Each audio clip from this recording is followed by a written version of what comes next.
अगर आप भी ऑनलाइन शॉपिंग करते हैं तो हो जाएं सावधान, क्योंकि लगातार जिस तरीके से आपने देखा होगा कि ऑनलाइन फ्रॉड किस तरीके से होते रहते हैं और लोग लाखों की ठगी से ठग जाते हैं।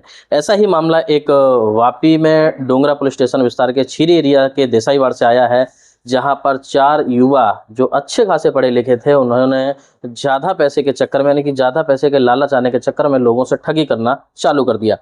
प्राप्त जानकारी के अनुसार बताया गया है कि 3 अप्रैल 2026 से उन्होंने अभी तक लगभग 3600 लोगों के साथ ठगी की, लगभग 38 लाख रुपए की। पूरा मामला जैसे ही पुलिस टीम को पता चला, उन्होंने उन चारों को तुरंत अरेस्ट कर लिया है और जांच के लिए भेज दिया गया। उन चारों के नाम हैं अंजलि सिंह, आकांक्षा सिंह, रंजीत यादव और आकाश सिंह।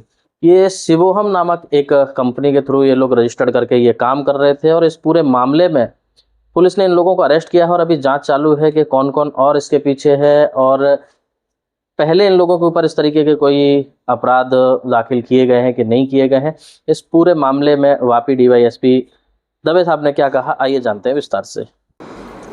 वलसाड जिल्लाना वापी एरियाना डुंगरा पोलीस स्टेशन विस्तारमा डुंगरा पोलीसे મળેલ ચોક્કસ બાતમીના આધારે છેરી વિસ્તારમાં રેડ કરતા એક ગોડાઉનમાંથી ઓનલાઈન છેતરપિંડી કરતા 4 ઈસમોની ધરપકડ કરેલ છે।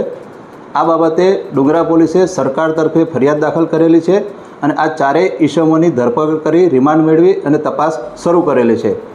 પ્રાથમિક વિગતમાં સર કેટલા લાખનું કરી નાખેલું છે અને એમનું એમો શું હતું? ડુંગરા પોલીસને મળેલ બાતમી આધારે ડુંગરા પોલીસે છેરી ખાતે આવેલ ગોડાઉનમાં રેડ કરતા આ ગોડાઉનમાંથી 401 જેટલા બોક્સ મળી આવેલા, જે બોક્સમાં રદ્દી કચરો અને કાપડના ટુકડા ભરેલા હતા, તેમજ લેપટોપ મળી આવેલા અને 4 ઈસમો મળી આવેલા, જેઓની પ્રાથમિક પૂછપરછમાં ડુંગરા પોલીસને જાણવા મળેલ કે આ ચારેય ઈસમો ભેગા મળી અને એક સ્તુતિમંત્ર.shop નામની વેબસાઇટ બનાવેલી। આ વેબસાઇટમાં ઇમિટેશન જ્વેલરીની જાહેરાત આપતા હતા અને જે ગ્રાહકો આ જાહેરાત દ્વારા ઓનલાઈન ઓર્ડર આપતા હતા તે ગ્રાહકોને ઇમિટેશન જ્વેલરીની જગ્યાએ રદ્દી કચરો અથવા કાપડના ટુકડા મોકલી આપી અને છેતરપિંડી કરતા હતા। અત્યાર સુધીમાં કેટલા તપાસમાં શું આવ્યું છે, કેટલા લાખનું કરી નાખ્યું? અત્યાર સુધીની તપાસ દરમિયાન જે ડેટા મળ્યા છે એના ઉપરથી જાણવા મળેલ છે કે અત્યાર સુધીમાં આ લોકોએ 3500થી વધારે ગ્રાહકોના ઓર્ડર મેળવેલા છે અને કુલ 38 લાખથી વધારે રૂપિયાનું ટ્રાન્ઝેક્શન કરેલું છે।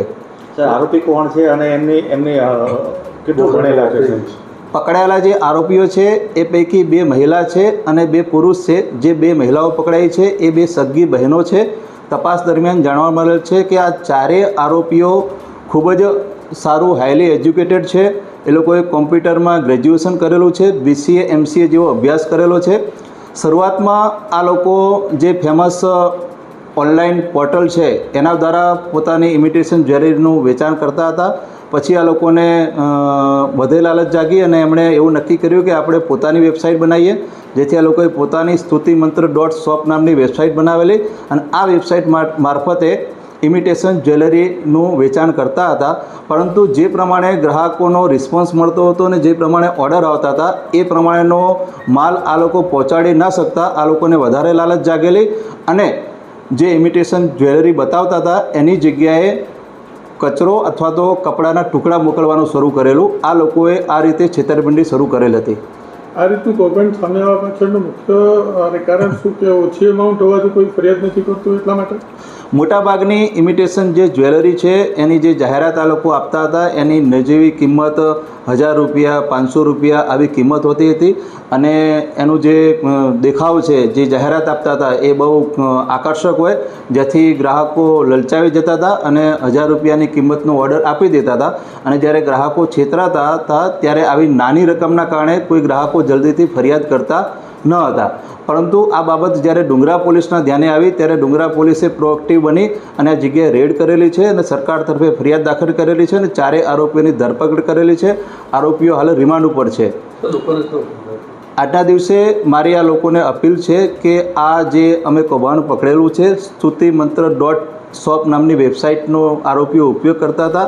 આ વેબસાઇટ દ્વારા જે પણ લોકો છેતરાયા હોય, જે પણ લોકોને આ રીતે ઇમિટેશન જ્વેલરીની જગ્યાએ अन्य कोई मुद्दामाल मळेलो होय अथवा तो न मळेलो होय ए तमाम लोकोने वापीना डुंगरा पोलीसनो संपर्क करवा विनंती छे। હાલમાં જે પકડાયેલા જે આરોપીઓ છે એ મેં આપને પહેલાં જણાવ્યું એ પ્રમાણે હાઈલી એજ્યુકેટેડ છે, કોમ્પ્યુટરમાં અભ્યાસ કરેલો છે, BCA MCA થયેલા છે અને આ લોકોએ પૈસા કમાવા માટે આ ટ્રીક અપનાવી હતી અને ધંધો શરૂ કરેલો હતો. આ આરોપીઓનો કોઈ ગુનાહિત ભૂતકાળ છે કે કેમ એ બાબતે પણ ડુંગરા પોલીસ તપાસ કરી રહી છે.